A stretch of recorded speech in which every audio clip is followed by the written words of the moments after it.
Namaste. A very warm welcome to the first session of this year's Global Festival of Oneness. This is Nitin Sridhar. Let me begin with a prayer.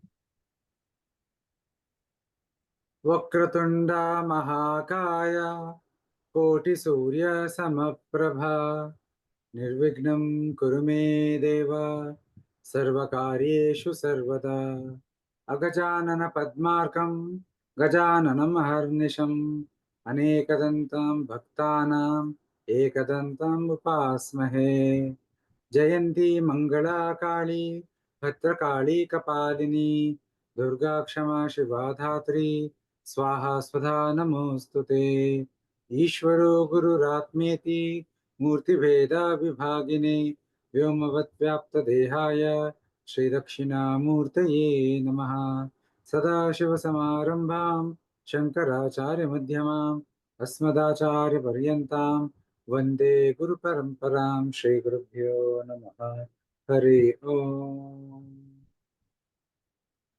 Once again, good evening and a very warm welcome to everyone. We are very fortunate to have with us Professor Madhusudan Penna ji joining us all the way from Hyderabad. Thank you, sir, for making time for this session on the very first day of the festival.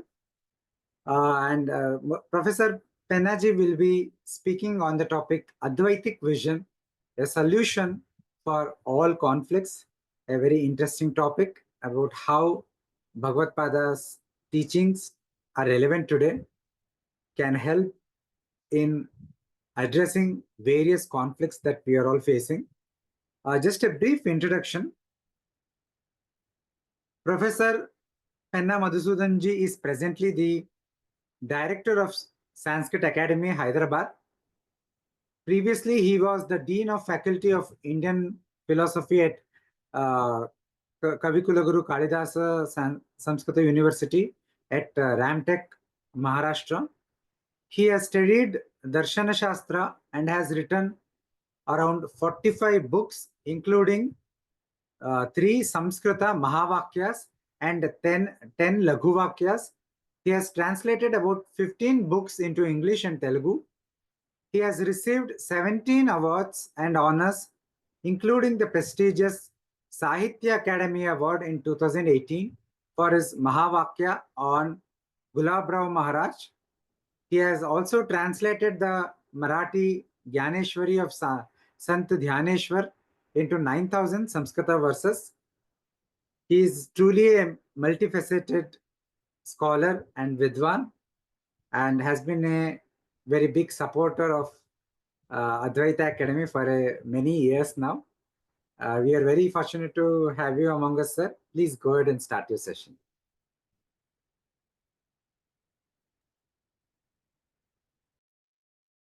Thank you, sir.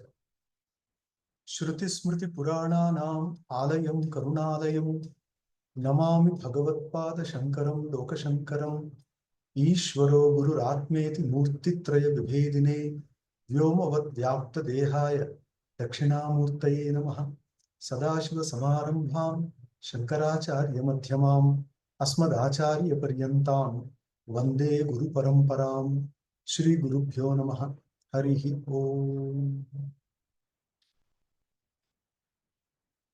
Dear all, warm welcome to you. It's very interesting that Indica has been organizing several seminars, conferences, special lectures on various topics related to Advaita. We all know that. And you're all eager to know about the ideology of Adi Shankaracharya that can provide solution for so many modern crises, conflicts, problems, all that. At the outset, I would like to offer my humble salutations to Jagat Guru Adi Shankaracharya for the colossal work he has done for the welfare of the mankind and for the great spiritual light that he has provided to the mankind. So my humble pranam to the great soul. Coming to the present topic, Advaita vision for this present day conflicts. We all know that we are all born with the Indriya Samarthya. That means we are all endowed with the natural potentiality, some natural powers. We are able to see, we are able to hear, we are able to touch, smell, we are able to think. These are all the natural capabilities that we are endowed with. And this I basically is a very complex one, but at the same time a very simple one.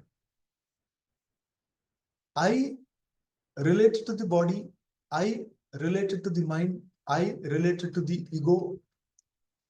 All these are the various layers of one entity. And many of us do not know that.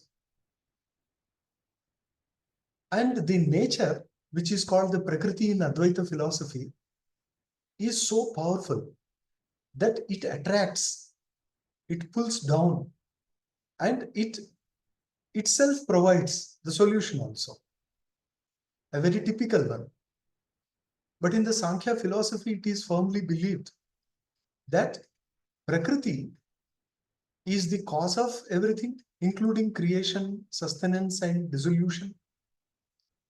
And the same Prakriti modifies into cognition. And the same Prakriti withdraws. And to some extent, this ideology is accepted in the Advaita philosophy also.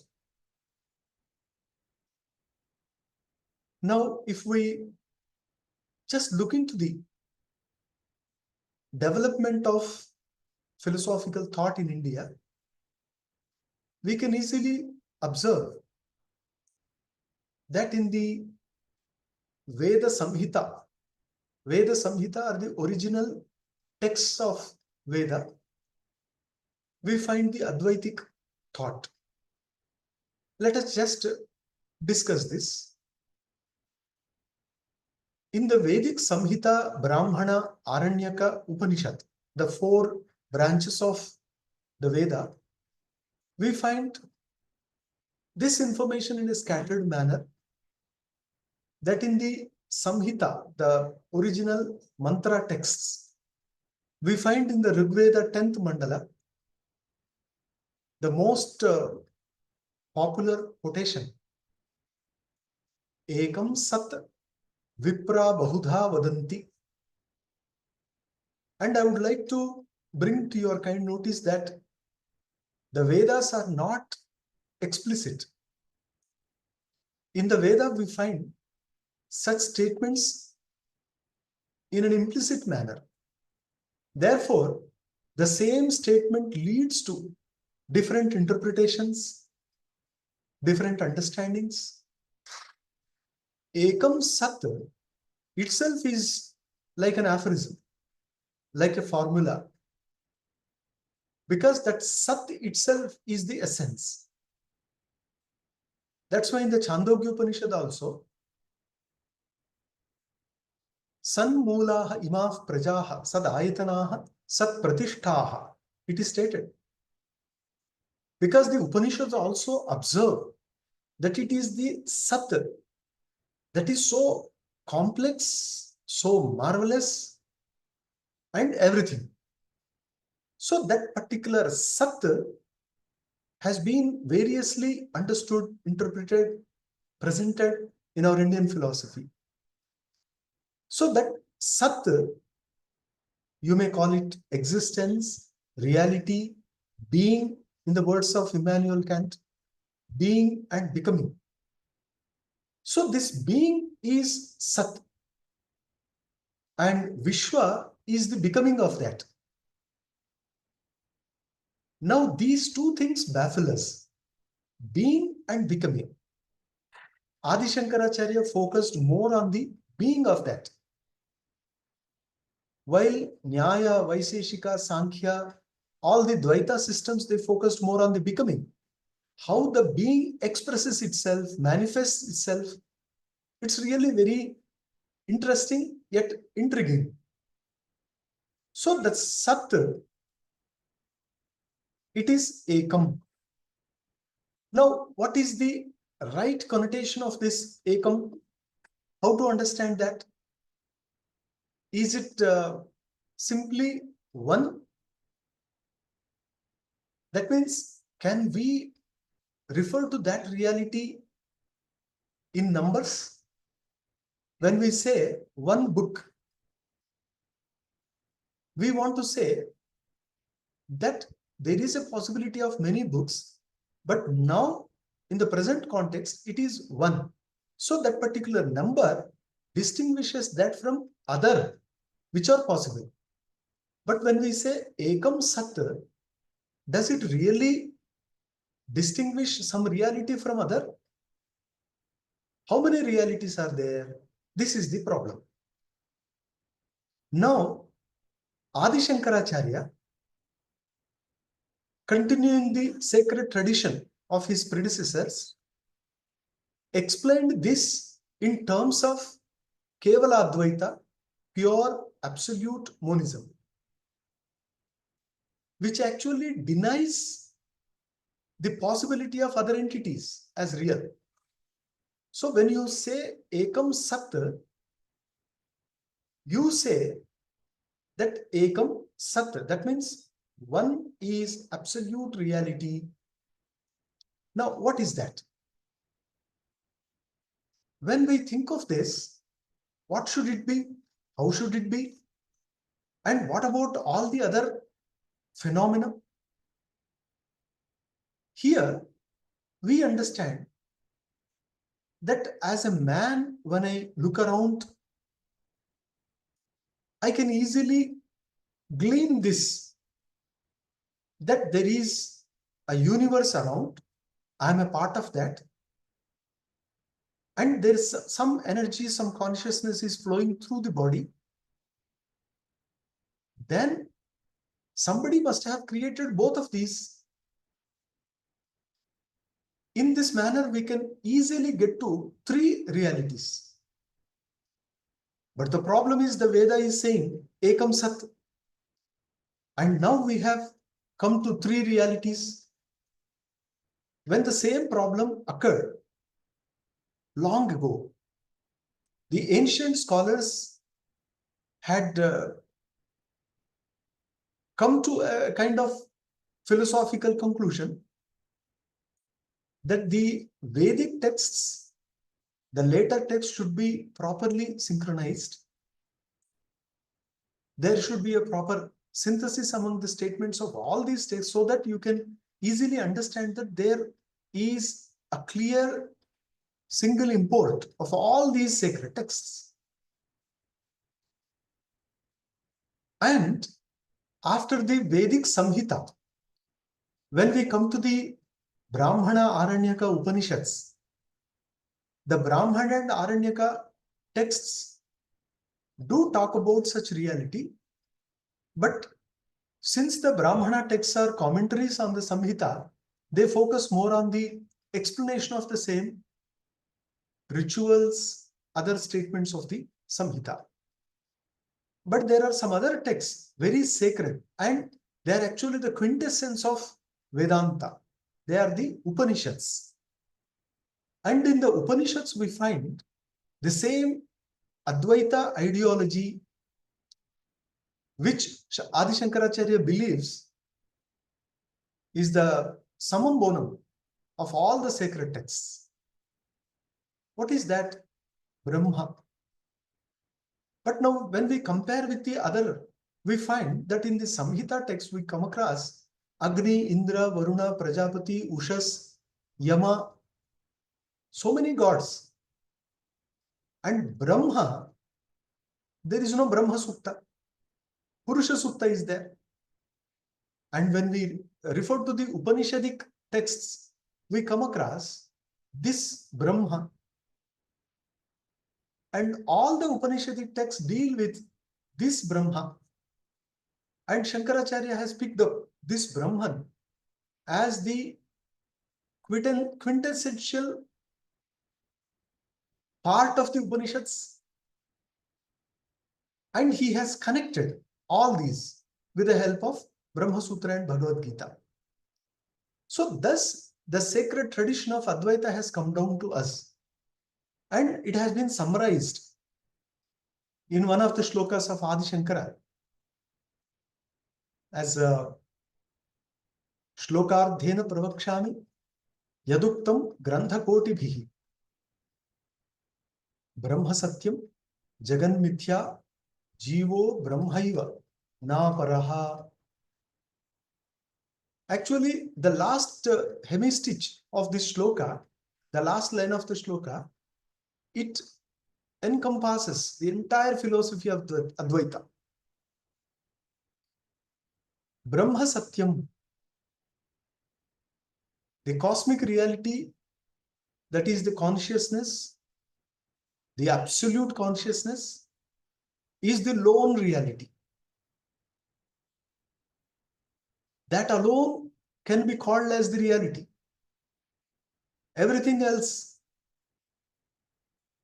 what is that? Everything else, Jagat, is mithya.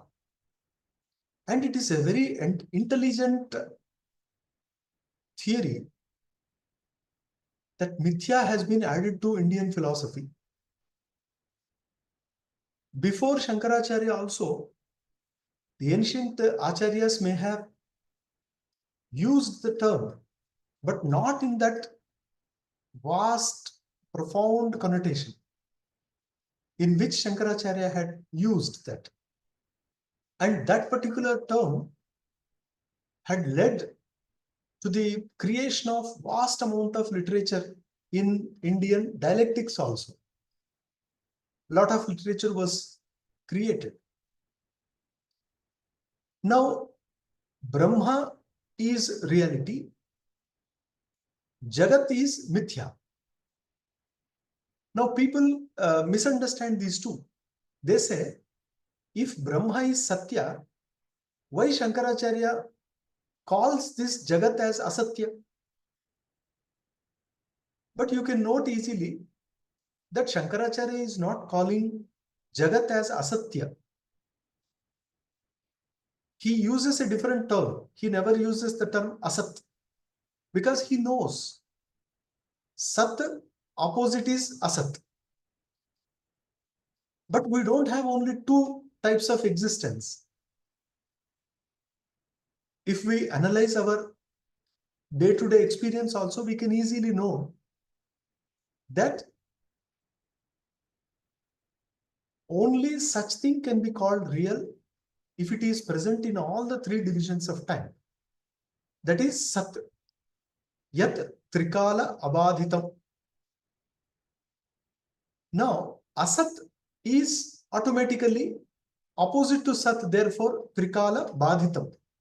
That which is not present in any division of time. Now, Shankaracharya is very aware of the fact that Jagat is present in some part of time. So, Jagat cannot be denied as non-existent. But in which category you can put it? Jagat cannot be put in the category of Brahma because Brahma is Sachidananda. Jagat is not so. Jagat is Jada, Parichinna, Drushya, Paraprakasha. All these things come. Of course, Jadatva itself is Asvaprakashatva. So, if Jagat cannot be put in the category of Brahman, can we take it as Asat? No, Shankaracharya says it's not possible because asat is a different category in which we find sky flower, akasha kusuma, rajju sarpa. Actually, rajju sarpa comes in the mithya only. Then atyanta bhava vishaya, like shasha vishana, vandhya putra. These are the examples given by Adi Shankaracharya in his bhashya, that asat is a different category in which we find such things which never exist. But Jagat is a matter of experience, it exists. Nobody can deny that. But its satta is an appearance. This is exactly what Shankaracharya wants to convey to us, that the Jagat in which we live, which is a part of our life, which is a matter of our cognition, is only mithya. It is third category. So Brahman, one category. Second, all non-existent things, second category. And all apparently existent, third category. They are called mithya. They are apparently existing. How? See, you know, piece of rope exists somewhere, snake exists somewhere. But when you mistake one for the other, the mistaken thing, Rajju, on that you have superimposed the snake. The snake is not present there, somewhere else, but it is in your mind, in your intellect. It is there and it is projected on a different thing. And once you realize the substratum, the real thing, and this disappears, note it, that once you realize the real thing, the projected one disappears. Similarly, once you realize the Brahman, the projected one in the form of the world disappears. So world experience is only an apparent one, hence it is mithya. So third category. And Shankaracharya's philosophy focuses more on the Brahman. How to get the reality, how to approach it, how to experience it, how to feel it, all these things. But not through senses. Because the Kenopanishad also says, Na tatra chakshuru gacchati na bhag gacchati no manaha na vidmo na vijanimo yadhaitad anushishyat. It says very explicitly that the Brahman cannot be a matter of our vision.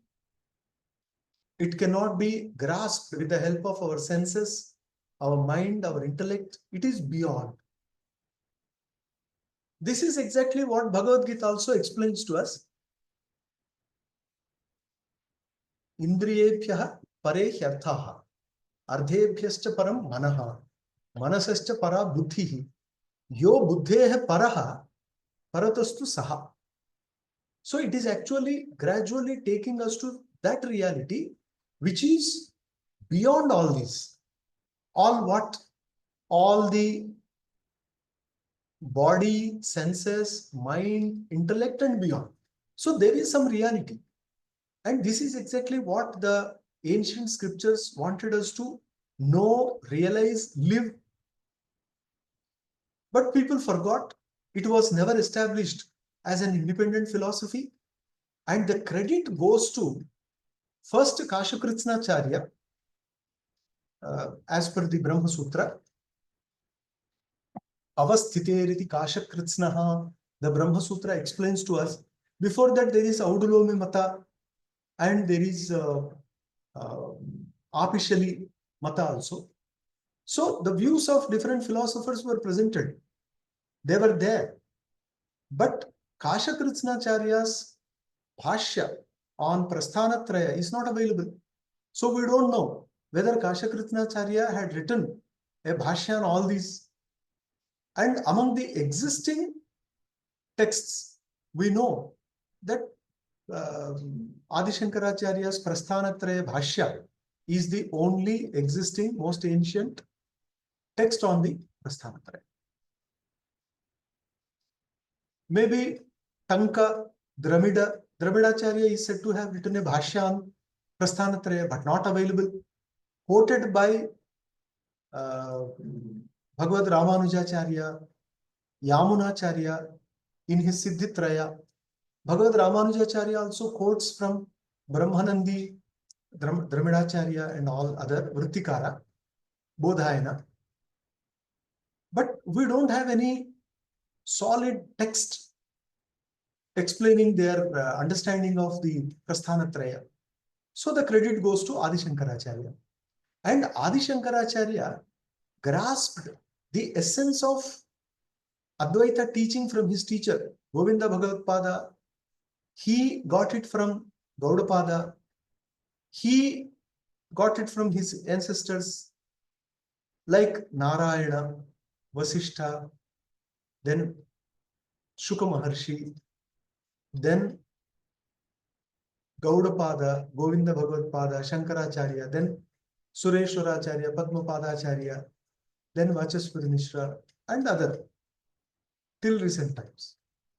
So this huge mansion of Advaita was created by Adi Shankaracharya. The credit goes to him, definitely.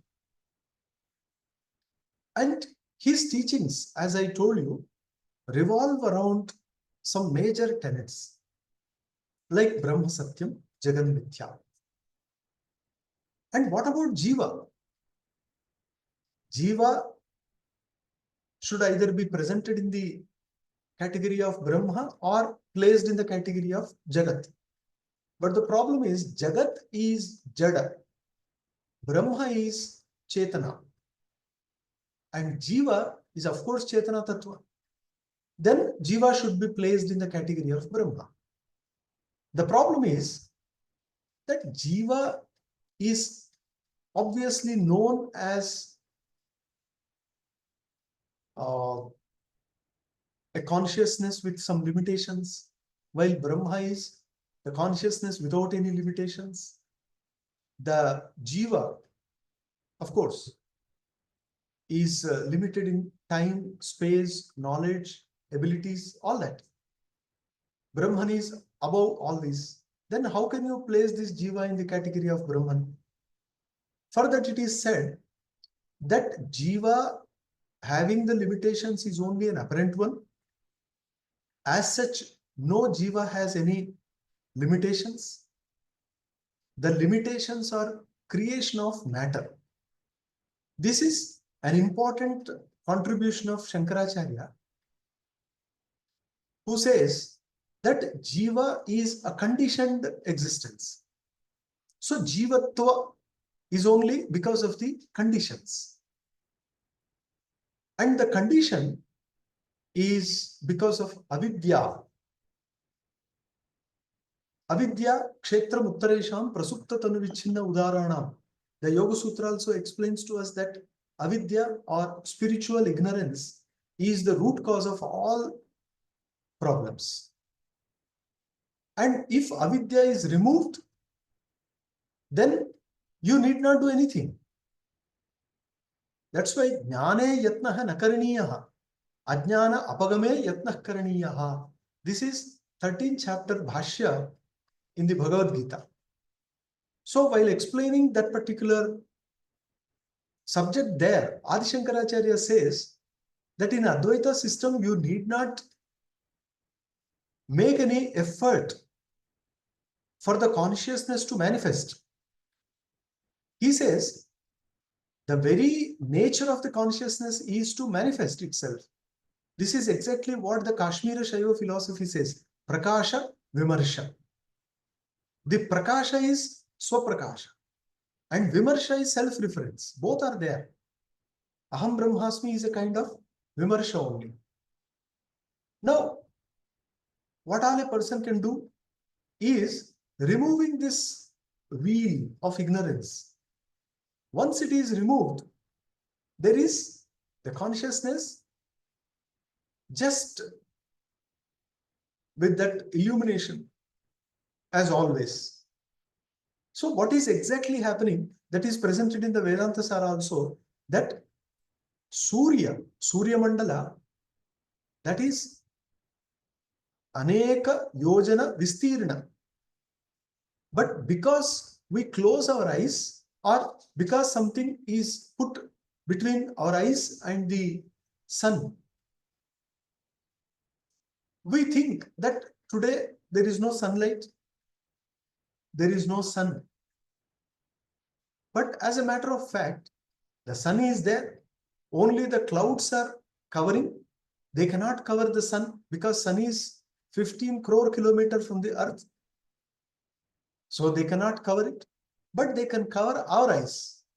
So the Advaita of Shankaracharya says that because of our ignorance, because of our spiritual blindness, we are unable to know the absolute reality.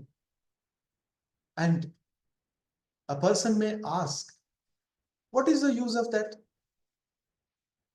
If I don't know the absolute reality, what loss is there?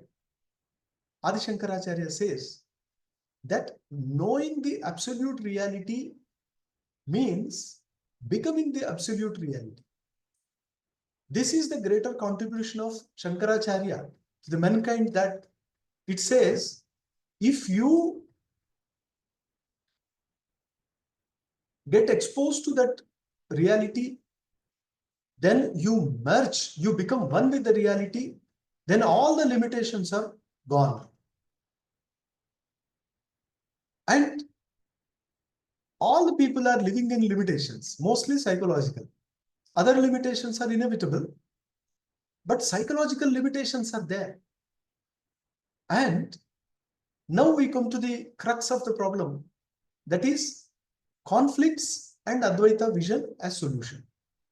On one side, we have several conflicts. On the other side, we have the nectar-like Advaitic vision. Two things we have to discuss. Now, when it comes to conflicts, here we have to understand that all conflicts are the product of mind, ideological differences. They existed. They existed in the Vedic age, in the Purana age, in the Itihasa age, in the Sutra age, in the Shastra age, and even today, there are conflicts, differences. And ideological differences have led to very complex problems on the planet. Even today, we are facing the recent Pahalgaon incident is also an example of this thing, ideological differences. You believe something, I believe something, but some people say our belief is authentic, your belief is not. You either come to our side or die. So such things happen because people close their eyes to the reality. And the reality is Brahman, according to Shankaracharya, according to all the Vedantas. Now, when we say conflicts are there, we are talking about the family crisis, personality crisis, social problems, financial problems, and other issues. But many a time I feel that if we just stop a while and deliberate on any of these, we can easily understand that most of these are temporary, they occur and disappear. And we, the humans, react to that, react to the external stimuli. We react to the situations.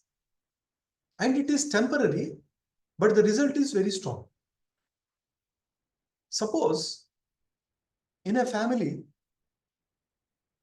the parents are very eager to know about the result of their child, maybe 5th or 6th class. They are so excited that they expect something and they are excited to know about it.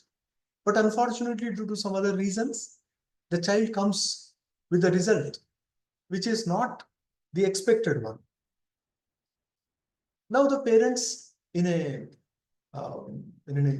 emotional state just say something, and the child is very tender. Maybe we don't know the mentality of the children. Some are very emotional, some are very sensitive, some are very strong. So they take a hasty step. And it's a matter of few minutes that the parents say something, the child takes it very seriously, the parents leave the place, the child gets into loneliness, and he thinks of that only. The child thinks of only that what parents said. Am I really useless? And that moment is very, very, very crucial moment. The child may take any step, and the repercussion will be on the parents again.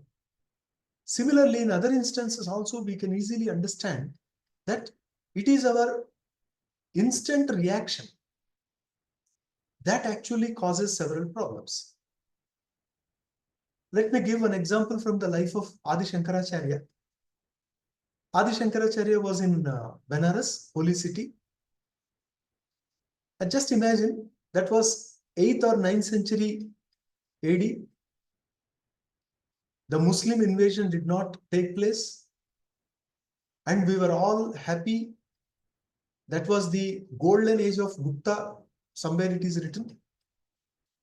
And in India, people were busy with arts, shastras, learning several things, imparting their knowledge to others. An excellent picture there. And Adi Shankaracharya traveled from Kerala to Narmada, then Himalayas, and on foot he traveled to Benares. And one day, after taking the holy dip in the river Ganga, he was walking towards his ashram. And you all know the Chandala Katha, Manisha Panchakam. There appeared an outcast during those days because of their food habits or lifestyle. Some people were kept at a distance. People were not mingling with them. Even recent times when we faced the crisis of Corona, we kept several people outside only. We never touched them. We never mixed up with them. So different reasons.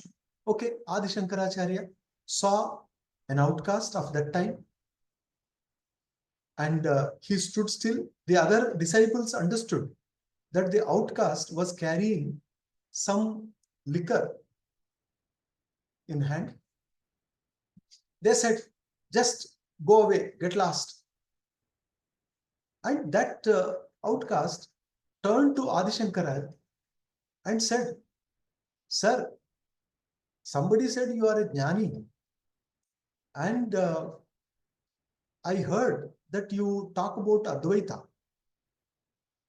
and you say that there is one consciousness in all, there is no other reality at all. Now, when your people say, go away, get lost, what are you referring to? Are you referring to the physical body, or the manomaya, or the vijnanamaya? Which consciousness you talk about? Who should go away? So that was the situation. Adi Shankaracharya immediately realized that I have been preaching Advaita, and this person has questioned me today and opened my eyes to the reality that this is true Advaita life.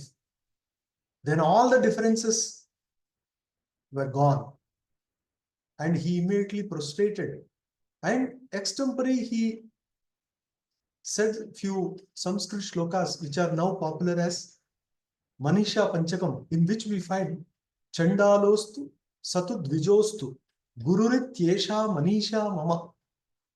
The same Shankaracharya who has been criticized vehemently by most of the atheists and people of other religions as the person who had supported caste system, who recommended punishment for the outcast, etc., etc., they forget that Adi Shankaracharya had given such shlokas, Chandalostu Satu Dvijostu. So we should first know that we should study Adi Shankaracharya in order to understand him or criticize him.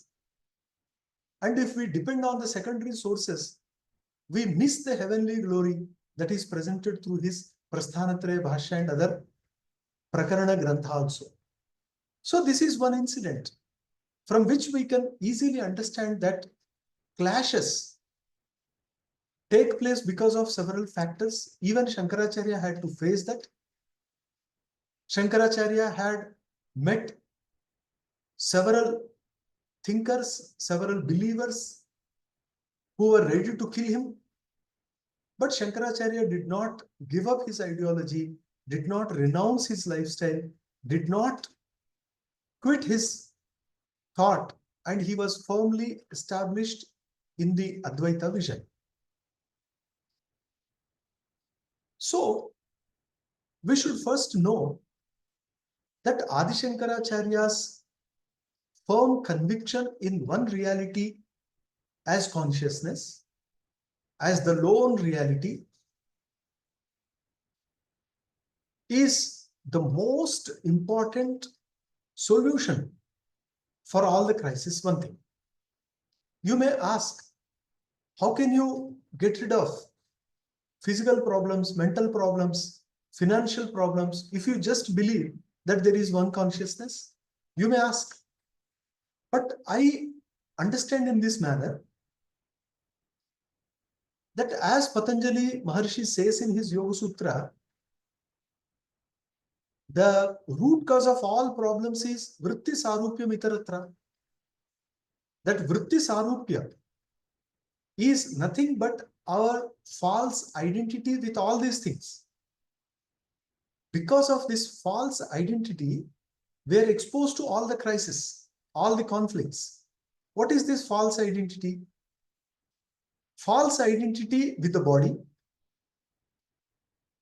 The result is, I am a man, I am a woman, I am a Brahmin, I am other, I am a Jnani, I am not, etc. Because of the misidentity. This is exactly what Patanjali Maharshi wants us to understand as vritti sarupyam.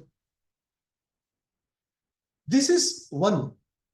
So all these Brahmana, Kshatriya, Vaishya, Shudra, even Protestants, Catholic, Shia, Sunni, all these are the differences because of this. You are born in this family, you are born in this family. But Adi Shankaracharya wants us to understand that the body is born. Atma doesn't take birth. Na jayate, na mriyate. This is exactly what Bhagavad Gita says, and Upanishads also explain to us that Atma na jayate na mriyate. So there is some reality which is neither born nor dead. But because we close our eyes to this reality and open our eyes to another apparent reality, that the bodies are different, therefore we are all different, therefore there can be clashes, there can be enmity, there can be killing others. This is the most unfortunate thing. So our misidentity with the body, that actually takes us to all these differences. In his Bhashya on the Ishavasya Upanishad also, Adi Shankaracharya explains, Ishavasya mityadayo mantra karmasu aviniyuktaha atma yadhatmya avabodhana paratvat.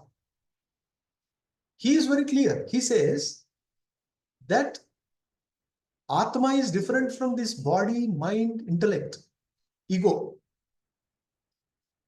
How to understand that? You first listen to the Upanishads, then contemplate on the meaning of those Upanishads. Then you sit in meditation and experience. This is the only way.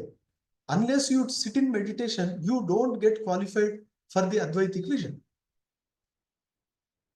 And elsewhere also, Adi Shankaracharya says that Atma is something different from all the other. Astit brahmeti chedveda santamenam tato viduhu. Upanishad says. Asti iti chedveda asti ityeva pratyetavyam. So everywhere it is stated that alone is the reality. You know that Atma va are drashtavyah, shrotavyah, mantavyah, nididhyasitavyah. Brihadaranyaka Upanishad says in the Antara Brahmana that this is the reality one should be aware of. And second thing is our misidentity with the mind. Mind is an abstract one, which is nothing but the heap of all tendencies, impressions, all these things. Kamaha, sankalpaha, vichikitsa, dhritihi, adhritihi, dhihi, bhihi, sarvam manayeva. Brihadaranyaka Upanishad explains that you just take the name manas, mind. You have all these included. It is mind, manas, chittam. So you have all these things here. Desire, wish, doubt, certitude, firmness, fickleness, shraddha, ashraddha, your faith, non-faith. All these are nothing but mind. And what we do, we connect ourselves with that. We think that we are that. And it is exactly what is happening outside, that some people of very low caliber, they think that whatever they believe is right. And they don't let it get exposed to any logical analysis, examination. They don't allow. In other religions, it is not allowed. If you question, you are a kafir. If you question, you are an atheist. If you question, you are a non-believer, therefore you may be punished. But luckily, in our Indian philosophy, in our Sanatana Dharma, such thing did not take place. In spite of such a very heinous act in Pahalgaon, still the people of other community are safe. These people are not attacking, not killing other innocent people. They are ready to kill innocent people. This is the difference. Because we are brought up in this particular mentality, in this ideology, that we believe in our texts, which recommend non-violence, which recommend oneness, which recommend harmony, harmonious living. So we believe in that and we live such life. Unfortunately, other people take this for our weakness, and several things take place. So misidentity with the mind means misidentity with my ideology, thinking that me means my ideology. If something happens to my ideology, I am lost. Therefore, I should give up my life. So such things. And all differences take place and people kill each other. Third is intellectual. I know something and I believe in that. That's good. But misidentity with that, thinking that it is the ultimate reality, is wrong. And if you compare in French philosophy also, cogito ergo sum. Cogito ergo sum, which says, I think, therefore I am. Like Vijnanavada of Buddha. So you stop somewhere and think that it is the ultimate, it is the final. You cannot go beyond that. But there is other reality beyond that. In other philosophies, when they don't get to that reality, when they don't have any idea of the reality, they remain in the lower layers. And in the lower layers, like Annamaya Kosha, Manomaya Kosha, Pranamaya Kosha, Vijnanamaya Kosha, so they remain there only, stagnated. And when they are themselves not aware of any higher reality, their teachings will be limited to the lower reality, lower realms. In Vijnanavadi also, they believed that Vijnana is either in the form of Alaya Vijnana, Pravritti Vijnana is the ultimate. In Descartes philosophy, you know, cogito ergo sum, thought is the ultimate. And he believed mind is consciousness. But in our Advaita philosophy, we don't stop there. We say that my physical appearance, my mental existence, my intellectual existence, all these are material, limited, but I am different from all these. This is exactly what the Nirvana Shatka also teaches us, Shankaracharya's Nirvana Shatka. Mano buddhi ahankara chittani naham. And Advaita of Adi Shankaracharya does not stop there, saying that you are not this, not this, not this, not this. If he stops there, then it will end in nihilism, Shunyavada of Buddhism, that you don't believe in any reality. You stop there and say nothing. You discard everything, you deny everything, reject everything. But what is positive thing? The Buddhists stopped there, Shunyavada. But Advaita does not stop there. It takes us to the higher reality as the Brahma. It is the highest. That's why the Brahma Sutra says, Prakrita etavatvam hi pratishedhati tato braviti cha bhuyaha. The Brahma Sutra also explains to us that the Upanishads may contain such words like asthulam, ananu, akhrasvam, adirgham, arupam, agandham, all negative and all nishedhatmaka, all rejecting whatever is presented through senses. But the Upanishads do not stop there. Tato braviti cha bhuyaha. They positively give some idea about the Brahman as Satyam, Jnanam, Anantam Brahma, Tat Sat Brahma, Om Ityekaksharam Brahma. Is it not sufficient? समझने वाले को इशारा काफी है.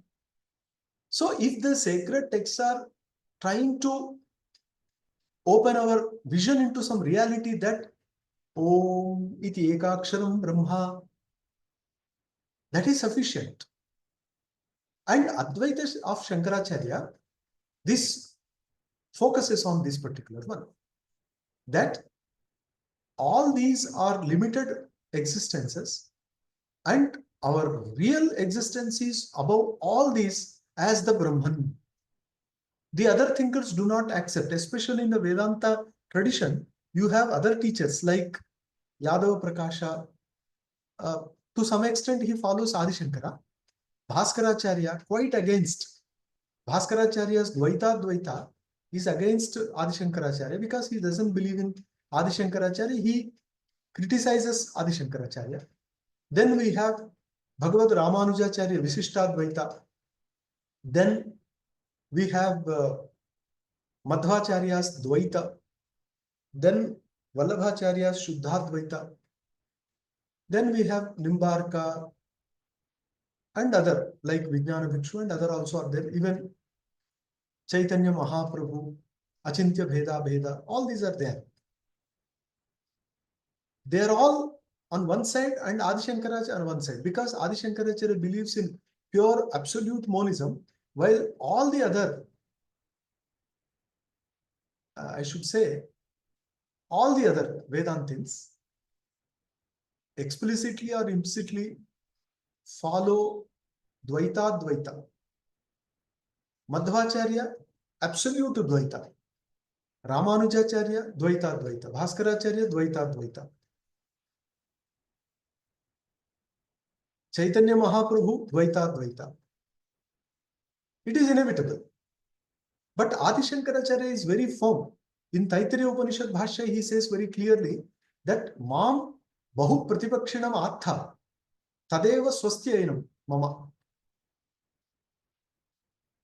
Vicharam Pravartishye. He says, you all call me that I have so many opponents. Okay, that's very good. And now I am ready for discussion. I start this, he says. So thus all the other, in one way or the other, Dvaitins, Adi Shankaracharya is purest Advaita. And when it comes to his intellectual existence of Jiva, he says, you have physical existence, you have mental identity, existence, intellectual identity and existence, and even you having an existence as bliss, Anandamaya. So you are actually moving across all these. But when you raise yourself, elevate yourself to the highest one, then you realize you are not any of these. And this is exactly the reality of Atma. But you may ask, Shankaracharya uses the word Jivo Brahmaiva, not Atma Brahmaiva. My friends, let me tell you that it is Jiva, the word that Shankaracharya has used in the shloka, but he has used Atma in all his bhashyas. In the Brahma Sutra Bhashya, Adi Shankaracharya uses the word Atma, not Jiva, and says Atma cha Brahma, Atma cha Brahma iti bahudha avochama. So Atma is the reality, and that is nothing, none other than the Brahma. How? If you understand the Atma, the word, you can understand what Shankaracharya intends to convey. The exact Atma, the word in the sense Adi Shankaracharya understands, is different from Jivatma and other Pretatma, etc. Atma is one. When it comes into limitations, it is called Jiva. Just like in the Mahabhashya, Patanjali Maharshi also gives two types of Atma as Shariratma, Vijnanatma. Similarly, when the consciousness is perceived through some limitations, conditions, it is called Jiva, it is called Virat, it is called Vishwa, Taijasa, it is called Hiranyagarbha. When all the limitations are removed, there is no scope for any limitation, then it is absolute Brahma, Brahmaiva. Shankaracharya wants to point to that. And people do not understand, and therefore they get entangled and totally confused in their doubts and misapprehensions. The Advaitic vision of Adi Shankara is this. And how to get that vision?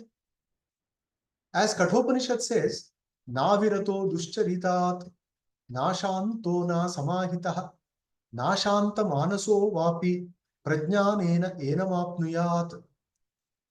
It says very clearly that unless you get some purity, physical purity, mental purity, intellectual purity, you cannot expect that knowledge to dawn in you, he says. In the Upanishad, it is stated that your character is very important. This is exactly what Lord Buddha also said in his Pali text Tripitaka, it is Shila. That Shila will take you to Prajna. That Prajna will take you to Samadhi. Sometimes Samadhi can take you to Prajna. Just like Patanjali Maharshi says, Shraddha Virya Smriti Samadhi Prajna Purvaka Itaresham. So from Shraddha, you can get to Prajna through Samadhi. So you experience Samadhi, you get some Prajna. And in Buddhism, you get some Prajna that will take you to Samadhi. Both are possible. So Adi Shankaracharya's philosophy is very clear that you live spiritually disciplined life, control yourself physically, mentally, intellectually, and understand that this entire universe is a manifestation of the divine energy, that is the consciousness flowing through the body as Jiva, Atma, and that itself is flowing throughout the Vishwam, which has no ending at all. And that reality is the lone reality, and your realization will give you a kind of vision, Advaitic vision. Then you are out of all crisis, you are out of all conflicts. And in your presence, other people also feel that there is no contradiction, there is no crisis, there is no conflict, there is no altercation at all. So such knowledge is essential for today's crisis. And I hope that I have communicated the Advaita of Adi Shankaracharya properly today. And because of the time limits, we have to stop here. And taking the name of Lord Adi Shankaracharya, we stop here, and I convey my best wishes to you all. Namaste. Thank you very much, Professor Madhusudan ji. It was very, very wonderful session. Very reflective. I think all our audience will take a lot of food for thought to reflect upon, to self-introspect. You highlighted many important aspects, especially about how all other philosophies have some element of Veda, of Dvaita, whereas Shankara's teachings is Advaita through and through, and it is a key, this understanding is key to solve, to tackle certain issues that we face today. So thank you very much for doing this session. Viewers, with this, we come to the conclusion of first day of this Global Festival of Oneness.